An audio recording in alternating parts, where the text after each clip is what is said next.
Настанал е любимият за всички американци празник Black Friday. Пандемия от едра шарка, предаваща се по вирус, инжектиран в американските банкноти, си проправя път през градовете и Съединените щати, карайки правителството да се срине за 5 дни. Основните услуги спират да функционират и без храна или вода страната бързо изпада в тотален хаос. Нашият герой в играта е част от стратегическа държавна дивизионна сигурност или The Division за по-кратко, която представлява строго секретна сила от самоподкрепящи се агенти, които се намират сред обикновените хора. Живеейки обикновени животи, агентите от дивизията са тренирани да оперират самостоятелно от главното командване в случай, че всичко останало се срине. Групата е основана за да се бори срещу заплахите, които хаосът ще причини, и имат директно разрешение от президента на Съединените американски щати да сторят каквото е нужно, за да предотвратят обществото да падне, да съберат града отново и да спасят това, което е останало. Та ако не ви е станало ясно, аз съм Рошев и днес ще си говорим за Tom Clancy's The Division.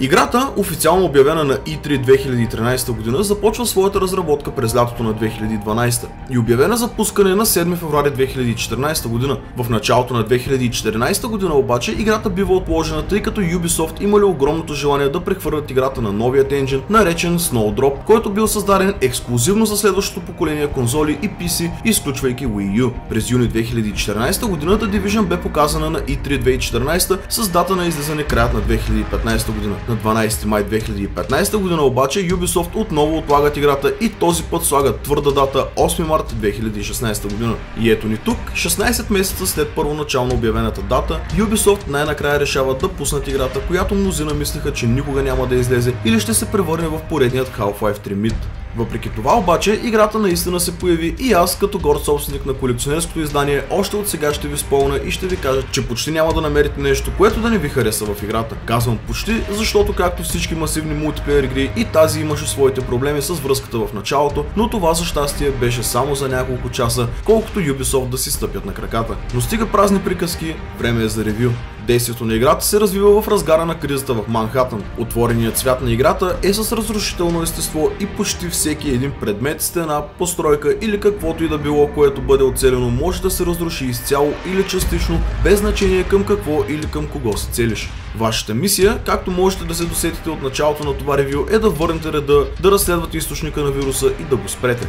Геймплеят сериозно наподобява други подсалки в трето лице, в които имате 3 оръжия и експлозиви, като летящи бомби, таланти и скилове. Разбира се, в играта има система с опит, в която качвате нива. Максималното ниво в играта е 30, а когато достигнете заветното максимално ниво, може да продължите да минавате мисии, докато не излязат DLC пакетите, като до края на годината са обявени цели 3. Ако пък не ви се занимава с това, след 5-то ниво ви се отваря Dark Zone, представляващо голямо пространство в града, което е масивен мултиплеер свят, в който се обединявате с отбор и убивате други играчи или се биете сам срещу всички, превръщайки се в ролк и ставайки цел за всеки намиращ се в Dark Zone. Та, както споменахме, чакали сме повече от 3 години, за да видим играта на бял свят. Дали тя оправдава очакванията? Смело мога да кажа да. До голяма степен The Division е точно това, което успяхме да видим на последните 3 E3 с съвсем малки разлики. И тези разлики се дължат на това, че през 2016 година имаме по-големи графични опции, отколкото имахме преди 3 години. А The Division определено може да се похвали с това, че имат доста графични опции, които не сме свикнали да виждаме не само на PC, но и на Xbox One и PlayStation 4.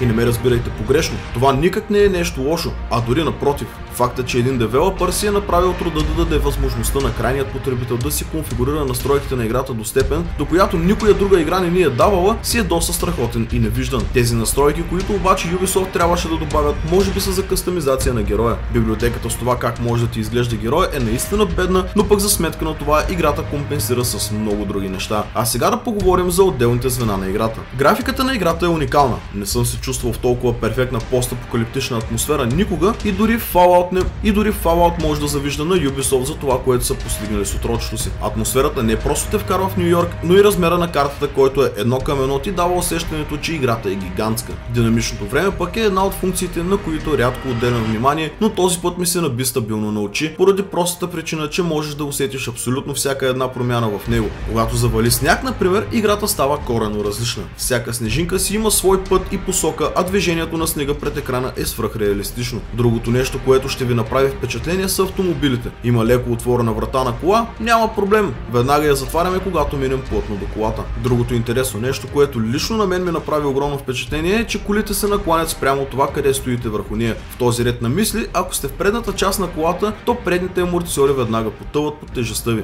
Респективно, ако сте в задната, се получава същото, но с съответните амортисьори. Графично смятам, че Ubisoft са се представили повече от перфектно с играта, но нека преминем натам и да видим какво още ще ни предложат. Звука и музиката в една игра са едно от най-важните неща. Имало е игри, които като изпълнения са били перфектни, но като озвучение не.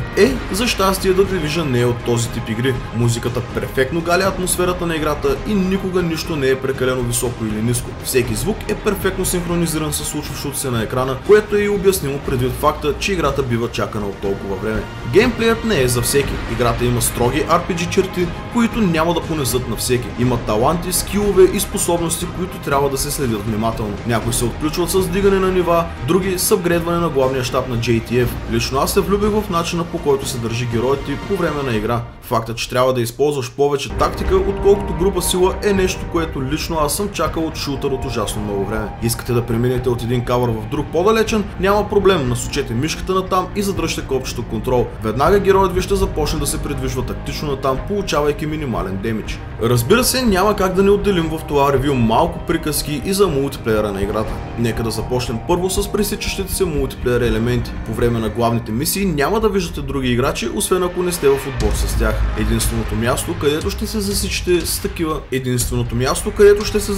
такива е в сейфхаусовете, които са пръснати из картата, а те не са никак малко. Там ще срещнете много хора, както и ще взимате отделни мисии, които не сте срещнали по пътя си. Ако пък искате постоянно да се засичите с някакви лошковци, то вашето място е Dark Zone. Това е място, където вирусът е най-силно разпространен и почти всеки един предмет е заразен с него. Това е и ключов елемент, защото ако вземете нещо от Dark Zone и успеете да излезете оттам с него, то си остава ваше завинаги. Ако обаче ви убият вътре в Dark Zone, то човека, който ви е отнел живота, може да ви вземе същия този предмет и да избяга с него. Тук е важно да отбележим, че предметите, които са си били във вас при навлизането в зоната, си остават твърдо във вас, дори да ви убият вътре, както и ако успеете да излезете с даден предмет, той си остава ваш завинаги и не го дропвате, когато ви убият. Мисля, че успяхме да кажем достатъчно за играта, без да издадем прекалено много. Ако не сте сигурни дали играта си заслужава, то тогава погледайте още малко от нея на стримовете ми във вторник от 18 часа, а ако решите да ме добавите в Uplay, за да играем всички заедно и задружно, пишете ми на Facebook страничката, където може да научите как ми е ника и да ме добавите. За финал ще ви кажа, че това далеч не е всичко, което сте видели от играта, и ви обещавам, че в бъдеще ще ви доставям всяка нова информация за играта, която излезе, това число и предстоящите DLC-та. Аз бях, съм и винаги ще бъда ваш Рошев, а вие не отивайте никъде, защото продължаваме с пълна сила.